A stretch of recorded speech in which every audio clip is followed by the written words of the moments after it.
우리 교회가 갑자기 유명한 교회가 되었습니다. 송촌 그러면은 다들 시골인 줄 알아요. 사실 시골이고요. 촌에 있는 우리 교회가 유명한 교회가 되었어요. 염려하여 주시고 또 기도해 주신 모든 분들께 진심으로 감사드립니다. 뿐만 아니라 본의 아니게 걱정을 끼쳐드린 여러분들에게 진심으로 사과를 드립니다.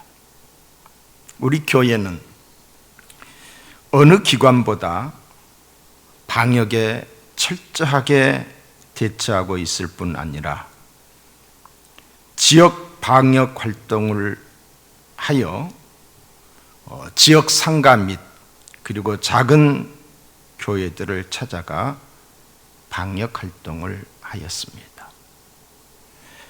코로나로 인하여 어려움을 당한 대덕구 관내의 작은 교회와 또 어려움을 당하는 여러분들을 140여 곳을 선정을 해서 30만에서 50만 원, 더러는 100만 원을 보조했습니다. 우리 교회가 남북위에 이렇게 크니까 돈이 많은 교회라고 생각할지 모르겠지만은 우리 교회는 참 어려운 교회입니다. 어려운 가운데서 저희들이 아끼고 전략해서 방역 활동에 우리가 이웃을 도왔을 뿐만이 아니라 또 방역 활동을 위하여 1만 5천 개의 소독제를 만들어서 대덕구청과 그리고 각 동사무소 그리고 이웃들에게 저희들은 적극적으로 전달을 하였습니다. 강화문에 다녀온 사람들 모두가 선제적으로 검사를 받아서 전원 음성 판정을 받았습니다. 광화문에 모인 국민들이 왜 모였는가? 왜 모였을까? 정부는 국민의 소리를 들을 줄 알아야 합니다. 그곳에 모인 사람들은 어떤 누구의 지시에 의해서 모인 것이 아니라 나라를 사랑하고 또 나라를 걱정하는 마음 때문에 그곳에 모였습니다. 저를 비롯하여 저희 교회에서도 갔지만은 저희들은 그곳에 11시 반에 도착을 해서 시민회관 그 안쪽에 들어가서 비 맞지 않는 안쪽에 들어가서 그곳에서 앉아서 기도하다가 2시에 철수를 해서 저희들이 왔습니다. 그냥 국민의 한 사람으로서 나라 걱정하는 마음에 그곳에 가서 기도하고 왔을 뿐입니다. 그곳에 모인 다수의 사람들은 힘없는 국민들입니다. 나라를 사랑하는 국민들입니다. 테러 집단으로 몰아가고 있는 것은 국가의 폭력이라고 생각을 합니다. 이 설교를 듣는 성도님들과 국민 여러분, 냉정하게 팩트 체크를 해보시기를 바랍니다. 왜? 우리의 문제니까. 우리 나라니까. 나라의 정치, 경제, 교육, 그리고 외교, 안보, 대북관계, 인권 문제 잘 되고 있는가? 잘 되고 있는가? 팩트 체크를 해보시기 바랍니다. 알지도 못하면서 무조건 비판만 하는 것은 국민의 도리가 아니라고 생각을 합니다. 이대로 가면은 우리 자녀들은 어떤 세상에서 살 것인가? 우리 다음 세대들은 지금과 같은 풍요로운 삶이 지속될 수 있을까? 저는 우리 국민이 건강한 사고를 하는 건강한 국민, 눈앞에 있는 현실만 바라보지 말고 조금, 아니 3년 뒤에 5년, 그리고 우리 자녀들 세대를 생각하면서 기도하고 나라를 위하여 힘쓰는 여러분 되시기를 주님의 이름으로 축복합니다. 단독 목회 34년 중에 최근에 와서 요즘같이 어려운 적이 없어요. 지난 한 주간은 정말 어려웠어요. 이런 어려움 가운데 있을 때에 많은 사람들이 위로와 격려의 전화, 그리고 문자 보내주신 것에 대해서 감사를 드려요. 상대가 어떤 어려움이 있을 때에 그 아픔을 같이 공감할 수 있다고 하는 것, 얼마나 감사한 일입니까? 저에게 보내준 여러 개의 문자들이 있는데 제가 한번 읽어드릴게요. 너무나 존경하는 목사님, 고맙고 감사합니다. 헤아릴 수 없을 정도로 가장 힘드실 텐데 제가 할 수 있는 건 기도뿐이지만 그것도 감사해요, 목사님. 또 한 분은 마음껏 찬양하고 부르짖고 예배드리는 기쁨을 맞이할 날을 기다리고 소망합니다. 코로나로 인해 잃은 것 많지만은 모든 것 다 내려놓고 포기하고도 결코 포기하면 안 되는 것이 예배이며 말씀과 기도며 찬양임을 고백하게 되는 소중한 시간임에 또 감사합니다. 예배의 소중함을 늘 깨우쳐 주셔서 감사해요, 목사님. 어린 양의 피를 문설주에 바르게 하신 이도 주님이시고 지켜주신 분도 주님이신 것처럼 한국교회, 송총교회 모든 성도들 주님께서 돌보시고 지켜주실 줄 믿습니다. 목사님 힘내시고 꿀같은 설교 말씀 기대합니다. 또 한 분은 아멘 아멘, 제가 송총교회 교인이라는 게 감사합니다. 진심으로 깨어있는 목사님을 만나서 더욱 감사하고 오직 주님만 바라보며 기도하겠습니다. 또 한 사람은 아멘 아멘, 하나님께서 목사님의 마음을 누구보다도 잘 아시리라 믿습니다. 목사님 눈물밖에 안 나옵니다. 송총교회와 성도들을 사랑하시는 목사님의 마음을 받들어 기도하겠습니다. 변치 않는 주님의 사랑을 신뢰합니다. 반드시 승리할 그날을 위해 기도합니다. 하나만 더 하겠습니다. 목사님 감사합니다. 너무너무 감사합니다. 눈물이 나고 가슴이 아립니다. 목사님도 건강하시고 힘내십시오. 계속 기도하고 응원합니다. 진실은 밝혀질 것이고 하나님의 공의는 분명 일하실 것입니다. 목사님 힘내십시오. 감사합니다. 이상과 같은 문자로, 더러는 전화로 부족한 종을 위로하여 주시고, 저는 송촌 장로교회 대표로서 죄인 아닌 죄인 광화문에 갔다 왔다고 하는 것 때문에 엄청난 부담, 그게 뭐가 죄가 됩니까? 나라 사랑하는 마음으로 가서 기도하고 온 것이 그게 뭐가 죄가 됩니까? 왜 죄인으로 몰아야 하는 이런 현실 앞에 눈물로 기도하지 않을 수 없었어요. 오늘 우리가 눈물로 기도하지 않으면 반드시 통곡할 날이 올 것입니다. 예수를 믿든 아니 믿든 내 나라 여러분은 어떻게 사랑하고 계십니까?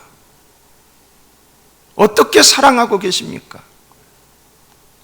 거짓이 판을 치는 나라, 억지로 밀어붙이면 통해버리는 나라, 상권 분립이 무너져버린 나라, 인권을 말하고 공의를 말하고 공정을 말하지만은 말에 그치는 나라, 이 나라가 이렇게 돼서는 아니 되지요. 사랑하는 성도님들, 사랑하는 우리 국민들, 깨어날 수 있기를 주님의 이름으로 축복합니다. 우리 교회는 창세기 강해를 하고 있습니다. 오늘 23번째로 오늘 말씀의 제목이 아버지 노아와 세 아들, 정확하게 말하자면 부모와 자식의 문제입니다. 순서된 대로 설교를 하겠습니다.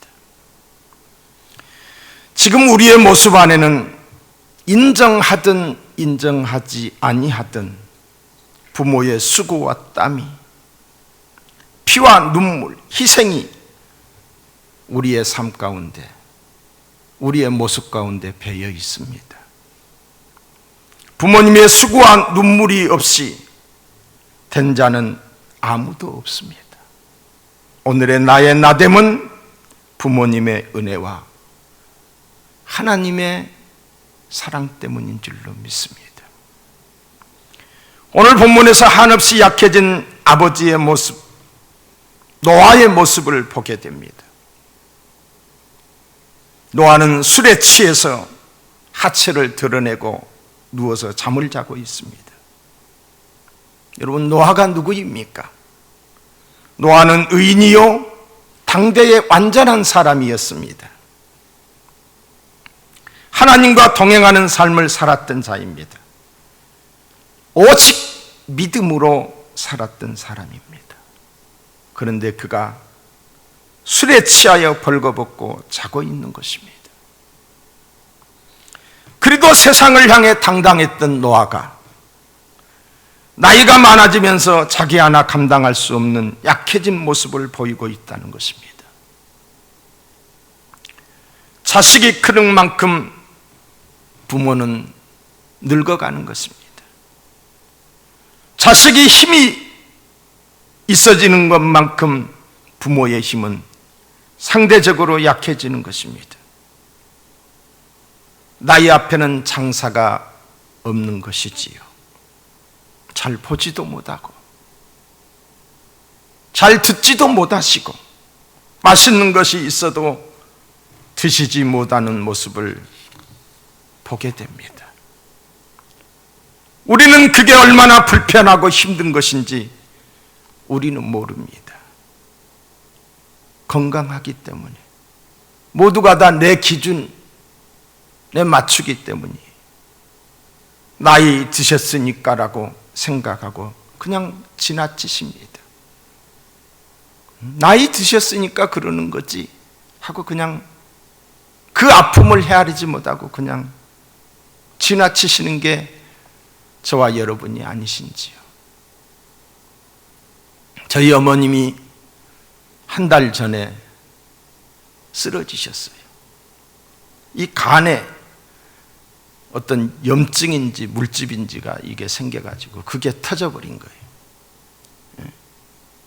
그래서 갔더니 의식이 별로 없어요. 그래서 중환자실에 들어갔어요. 근데 중환자실에서 한 4, 5일 있다가 나오는데 제가 가서 또 이렇게 뵀는데 얼마나 손과 발을 이 침대에다 묶어놨는지 그 묶어놓은 부분들이 다 헤어져 가지고 진물이 질질 흐르는 거예요. 손과 발이 코끼리 발이 돼 있어요. 뚱뚱 부어가지고, 응? 뚱뚱 부어가지고. 그러면서 하시는 말씀이 나 가고 싶다. 나 천국에 가고 싶다. 그곳에서 얼마나 힘들어 하셨을까? 그 갇혀진 중환자실 공간에서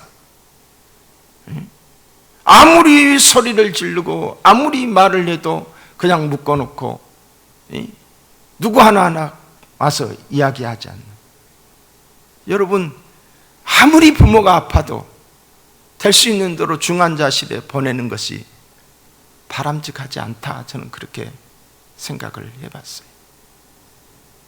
지금은 여러분들이 기도해 주셔서 많이 좋아지셨어요.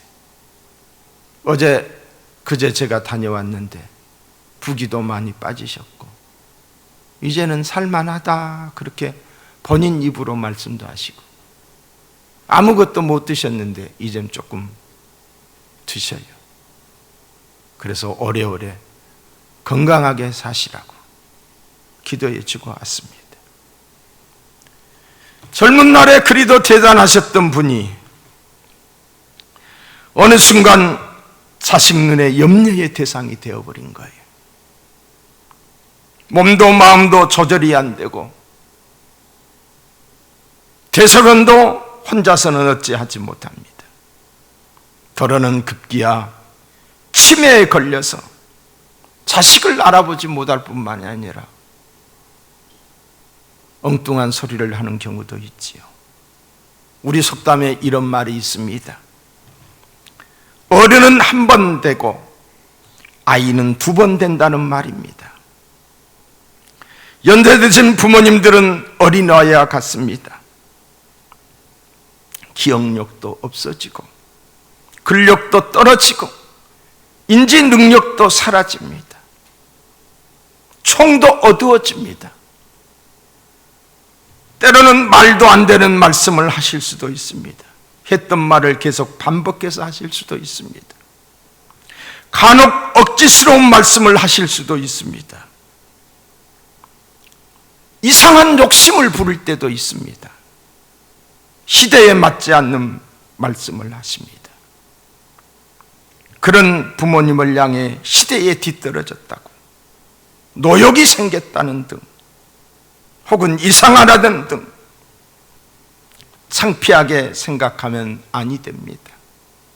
우리는 알아야 합니다. 부모님도 얼마든지 실수할 수 있다는 사실을 알아야 합니다. 그리고 나도 언젠가는 이와 같이 될 것이라는 것을 알아야 합니다. 여러분, 이 노아가 얼마나 대단한 사람이었습니까? 창세기 6장 9절의 말씀을 보시면은 노아의 사적은 이러하니라. 노아는 의인이요 당세의 완전한 자라. 그가 하나님과 동행하였으며 노아는 의로운 사람이었어요. 그런 당세의 완전한 사람이었습니다. 하나님과 더불어 동행하며 120년 동안 온갖 핍박과 조롱을 받아가면서도 방주를 건축했던 사람이었습니다. 이와 같이 훌륭한 노아였기에 하나님은 그와 그의 가족에게 은혜를 베풀어 주셨습니다. 모든 사람들이 다 홍수로 인하여서 심판을 받을 때에 노아와 그의 가족들은 구원을 받았습니다. 이토록 훌륭했던 노아였지만은 그에게도 허물이 있었습니다. 완전한 부모는 없습니다. 완전한 사람은 없습니다. 그도 연약했습니다. 허물이 있었다는 말입니다. 우리는 그런 부모님의 연약함을 인정해야 합니다. 부모님이 살아오신 세월의 흔적을 인정해 드리고 긍휼히 여기는 마음이 있어야 돼. 긍휼히 여기는 마음, 사랑하는 마음, 이 마음이 우리 속에 있어야 됩니다. 어떤 허물이라도 덮어드려야 됩니다. 생과 야베처럼 적극적으로 덮어드려야 됩니다. 어릴 때를 생각하면은 제 기억 속에 자다가 이불을 다 박차버리고 잘 때도 있잖아요. 그러면은 어머니가 때로는 할머니가 와서 이불을 덮어주시고, 또 여름에는 그 배에 바람 들어가지 않게끔 배를 덮어드리고 혼이불을 덮어주시던 그 사랑, 여러분 누구나가 경험한가요? 그렇게 덮어드려야 돼. 부모님이 그랬듯이 우리는 우리 부모님을 덮어드려야 돼. 효도는 다른 게 아니에요. 부모님의 은혜를 기억하는 것이 효도예요. 은혜를 모르니까, 은혜를 잊어버리니까 부모를 막대하는 거예요. 부모님의 마음을 헤아려 드리는 것이 효도예요. 마음을 평안하게 해드리는 것이 효도예요. 응? 불편하면 효도가 아니에요. 아무리 작은 혈행이라 할지라도 부모님이 기쁘고 즐거우면 그것이 진짜 효도입니다. 그러므로 우리는 절대 부모님의 허물이나 실수, 치부를 드러내지 말아야 돼요. 응? 어떻게 해서든지 부모님의 허물을 덮어드려야 해요. 그것이 자식의 도리예요. 그런데 함은 그러지 않았어요. 응? 왜 그랬을까요? 함은 구경거리라도 생긴 것처럼 사람들에게 떠벌리고 돌아다녔던 거예요. 그러나 그 소리를 들은 셈과 야벳은 아버지의 수치스러운 현장을 보려고 하지 않았어요. 확인하지도 않았어요. 그들은 옷을 벗어서 아버지가 누워 계신 곳에 뒷걸음질을 쳐서 들어가서 덮어드렸어요. 이것이 바로 아비를 존경하는, 부모를 존경하는 자식의 도리요, 효도라고 생각합니다. 베드로전서 4장 8절에 보시면은 무엇보다도 뜨겁게 서로 사랑할지니 사랑은 허다한 죄를 덮느니라고 말씀했어요.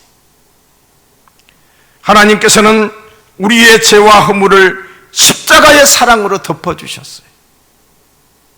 보혈의 피로 우리의 허물과 죄를 덮어주셨어요.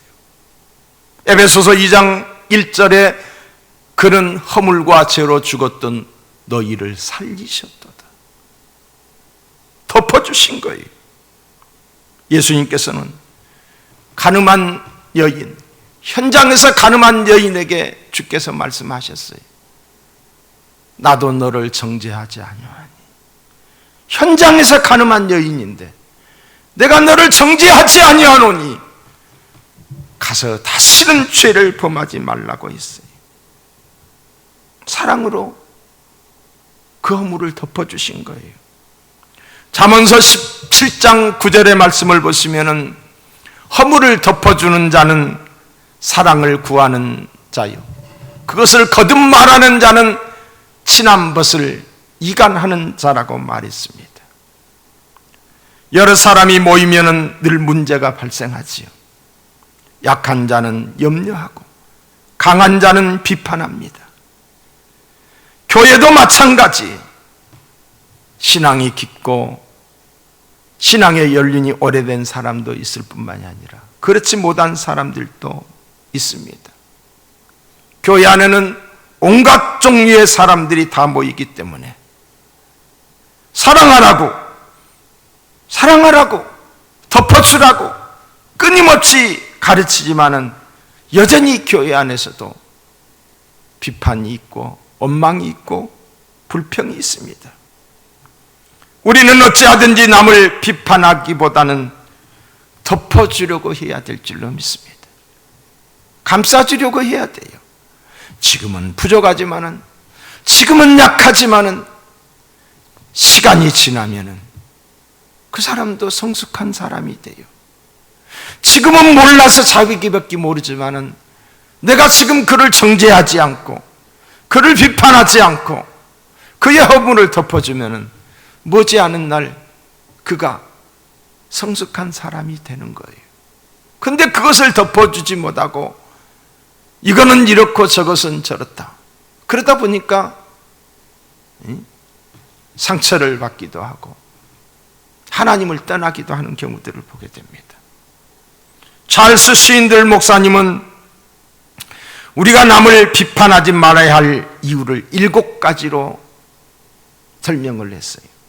첫째는 우리는 모든 사실을 다 알지 못한다. 모든 사실을 다 알지 못해요. 알아도 부분적으로 아는 거예요. 근데 그것만 가지고 우리가 비판하면 안 된다는 거지요. 둘째는 우리는 상대방의 동기를 완전히 이해하지 못한다. 그 사람이 그럴 수밖에 없었던 그 환경이나 자라나는 성장 배경이나 그 어떤 동기가 있는데 그걸 이해하지 못한다. 그렇기 때문에 비판해서는 안 된다. 셋째는 우리는 완전히 객관적으로 사고할 수 없다. 내 주관이 들어가기 때문에 종합적으로 판단하지 못한다는 거죠. 넷째는 그 상황에 있지 않으면 정확하게 알 수 없다라고 그랬어요. 상황. 다섯째는 우리가 보지 못하는 부분이 많다는 거예요. 내가 보는 부분보다 보지 못하는 부분이 많기 때문이다. 여섯째는 우리에게는 편견이 있고 시야가 흐려질 수 있다. 잘못 볼 수 있다는 거죠. 일곱째, 우리는 불완전하고 일관성이 없다는 거예요. 그렇기 때문에 남을 비판해서는 안 된다는 거예요. 성경에도 그러잖아요. 내 눈에 들보는 보지 못하면서 남의 눈에 티를 지적하느냐. 그러지 말라고 성경은 말하고 있어요. 한겨울의 얼음도 따뜻한 봄바람이 불면 녹아내립니다. 사랑과 용서만이 변화시킬 수 있습니다. 회복시킬 수 있습니다. 그들을 세워줄 수 있습니다. 조지 하버트는 이런 말을 했어요. 남을 용서할 수 없는 사람은 자기가 건너야 할 다리를 파괴하는 사람이다. 빌리 세올리라고 하는 사람은 하나님은 큰 지우개를 가지고 계신다라고 말을 했습니다. 큰 지우개. 지금도 사탄은 끊임없이 개인의 신앙과 공동체를 파괴하려고 합니다. 그래서 좋은 것을 감추고 허물을 드러내려고만 합니다. 사탄의 속임수에 결코 흔들리지 말아야 합니다. 다른 사람의 허물에 귀를 기울이지 말아야 합니다. 길을 막아야 합니다. 얼굴을 돌리고 뒷걸음질을 치시기 바랍니다. 그리고 남의 허물을 다른 사람에게 옮기지 말고 하나님께 나의 기도의 제목이 되기를 바랍니다. 덮어주고 자신을 돌보아야 할 것입니다. 내 자신을 보아야 할 것입니다. 이러한 사람에게 하나님이 은혜를 주시고 복을 주시는 거예요. 사랑하는 성도 여러분, 여러분의 남편의 허물을 들추지 마세요. 허물 없는 사람이 어디 있습니까? 여러분의 아내, 여러분의 부모 모두가 다 허물이 있어요. 그러나 그것을 내 기도 제목으로 삼고 그럼에도 불구하고 참고 기도하고 인내하고 기다리고 사랑하면 그 사람이 온전한 사람이 되는 줄로 믿습니다. 부모에게 효도하면 복을 받습니다. 복을 받습니다.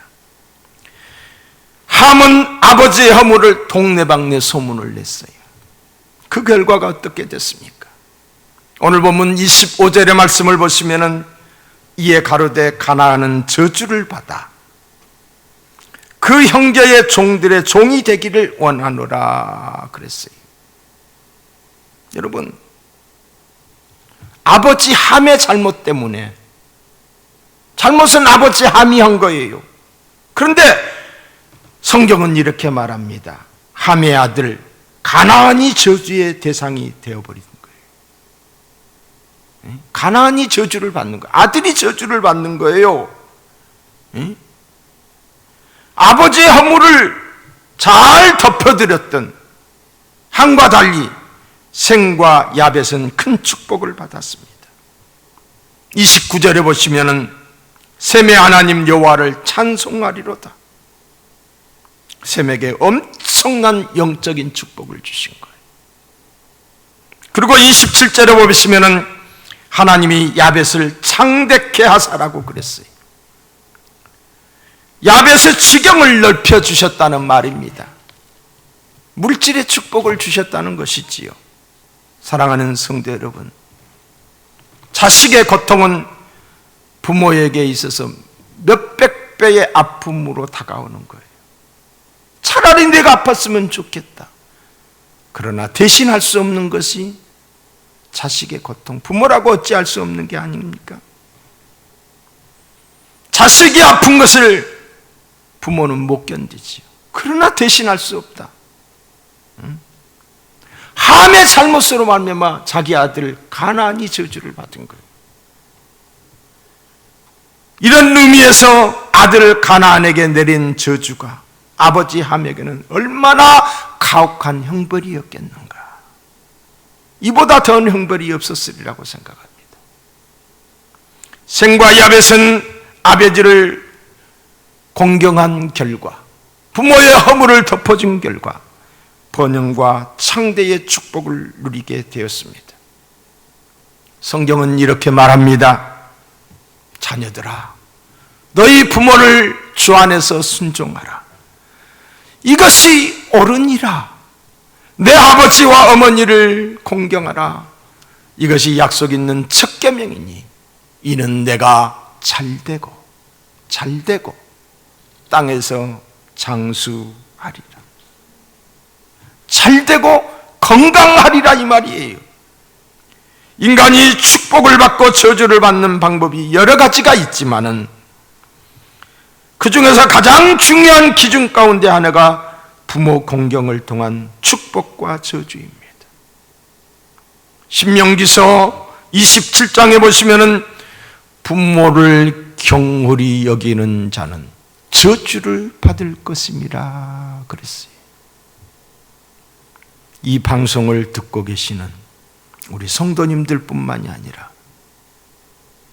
우리 성도가 아닌 사람들도 제 설교를 모니터링하기 위해서 듣고 계신 분들이 계실 거예요. 여러분, 부모를 공경하십니까? 나만 있지 혹시 부모는 없지 않습니까? 우리나라가 효도하는 민족이었어요. 부모님을 효도했던 어르신들을 공경하는 나라였어요. 그런데 언제부턴가 우리나라가 이상한 나라가 돼가고 있어요. 이러면 안 되잖아요. 이러면 안 되잖아요. 나라고 지금 내가 젊다고 해서 내가 항상 젊으든가요? 그렇지 않지요. 여러분들이 나이 들었을 때는 더 심각한 세대가 다가올 거예요. 우리나라 효운동이 일어나야 됩니다. 우리나라 정식운동이 일어나야 됩니다. 그렇지 않고서는 이 나라에 소망이 없어요. 효하는 저와 여러분이 되기를 축복합니다. 인생에는 연습이 없습니다. 오늘이 지나가면 다시 돌아오지 않는다 이 말이에요. 오늘 우리 자녀들이 해야 할 일은 잠언서 23장에 보시면 내 부모를 즐겁게 하며 너 낳은 어미를 기쁘게 하라. 어떻게 하면 부모를 즐겁고 기쁘게 할 수 있습니까? 살아생전에, 살아계실 때 작은 것이라도 사랑하면 드리기를 원하고 그 마음을 편하게 해드리고 불편하게 하지 않아야 돼요. 한 번이라도 더 찾아뵙고 한 번이라도 그 손에 체온을 느끼시기를 바라요. 아버지 그리고 어머니, 그 이름은 이 세상에서 가장 고귀한 이름입니다. 우리들의 마음속에 언제나 살아있는 아름다운 이름입니다. 효도하는 부모님의 마음을 평안케 하는 저와 여러분 우리 모두가 다 될 수 있기를 주님의 이름으로 축원합니다. 아멘. 기도하시겠습니다.